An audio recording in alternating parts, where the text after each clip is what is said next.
Hello everyone.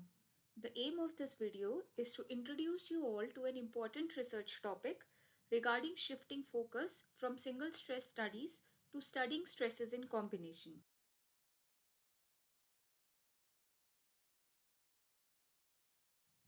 I'm Anjal Chaudhary, a PhD student in Dr. Senthil Kumar Muthapa's lab at National Institute of Plant Genome Research, New Delhi. This video is a part of our public outreach exercise. Plants in the nature are often exposed to unfavorable environmental conditions. These are abiotic stress factors such as heat, cold, drought, salinity, and nutrient stress that have a huge impact on world agriculture. Plants must also defend themselves from attack by a vast range of pests and pathogens, including fungi, bacteria, viruses, nematodes, and herbivorous insects. However, these stresses do not occur one at a time. Instead, plants in nature are more likely to encounter them in combination, such as heat and drought that co-occur frequently, heat and highlight stress, drought and salinity, and most of the plant pathogen interactions that are influenced by the presence of other abiotic stress factor such as drought or heat. But why is this area relevant? Because that's just how things happen in the field. Globally, climatic conditions are changing. Flooding is occurring more frequently, droughts are becoming longer, chances of cold and heat waves is increasing, storms, cyclones, hurricanes, wildfires, they are becoming more intense in recent years. And the amount of rainfall is rising in high latitudes and decreasing in most subtropical and temperate land areas. In addition, the frequency of co-occurrence of environmental stresses is increasing. Many of the impacts of climate change are already being felt around the world. Also, the two stresses, when they are occurring simultaneously, they can have severe consequences.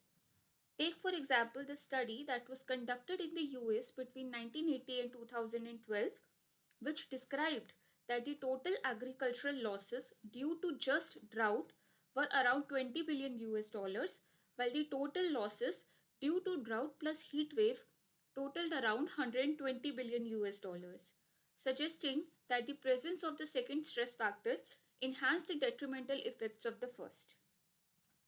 Climate change also influences the habitat range of pests and pathogens, facilitating their spread. It can also increase their habitat range, it can aggravate their virulence, and even lead to evolution of the new strains. These are some of the headlines in the past 3 years that clearly shows that climate changes are aggravating the plant diseases of important crops. Also, the presence of one stress can influence the plant's response to another stress. In fact, several successfully identified or developed high yielding varieties that show resistance against a particular stress, they fail to perform in the field where they are exposed to other stresses as well. These are some of the case studies. Thus, there is an urgent need to shift focus to studying stresses in combination. Now, moving on, the two stresses can occur simultaneously, that is, at the same time. For example, plants in the field could be facing bacterial pathogens while coping with drought stress. Or the two or more stresses, they may occur sequentially, that is, one after the another. For instance, plants that have already experienced drought stress interrupted by a short shower or irrigation may still show altered response to subsequent bacterial infection. Now, the combination of the two stresses, when they are occurring simultaneously, it can either enhance the damage, we call it negative stress interaction, or they can reduce the damage, the positive stress interaction. This will further depend upon the plant species, abiotic stresses, and the pathogen species in a case. For instance, look at these examples where the disease caused by the bacterial pathogens was higher under the drought stress compared to the well-watered conditions.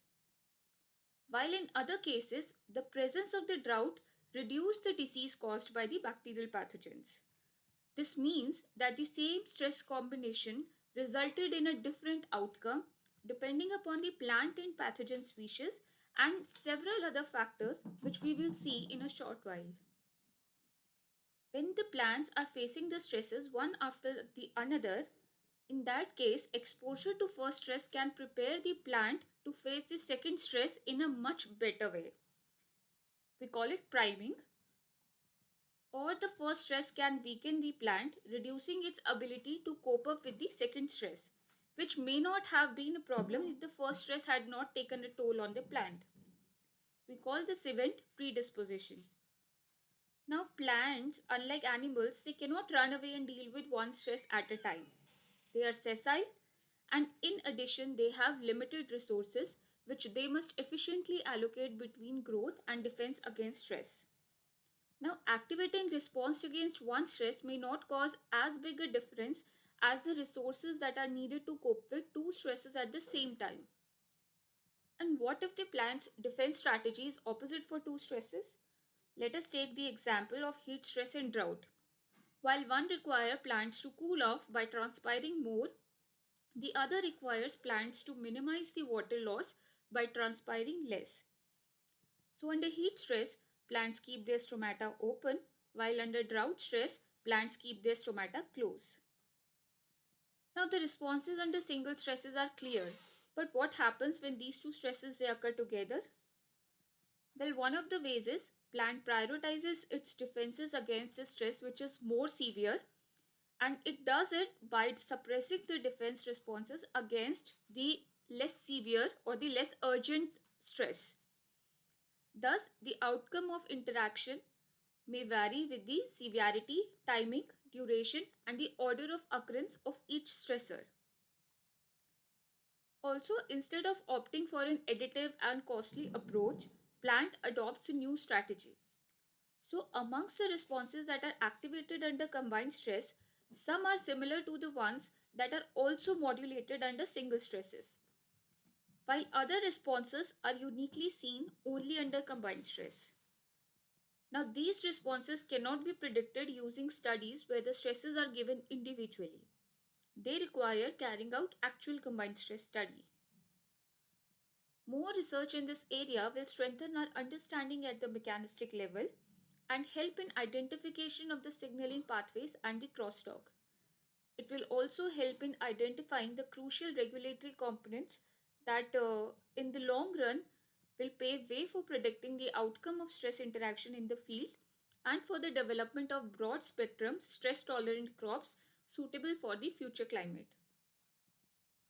In our lab, we are trying to identify the impact of simultaneously occurring drought and pathogen stress in plants and how plant responds to this stress combination. To read more, you can refer to our lab's publication and other explanatory videos on our YouTube channel. These are some of the articles which were used for making this presentation. Thank you.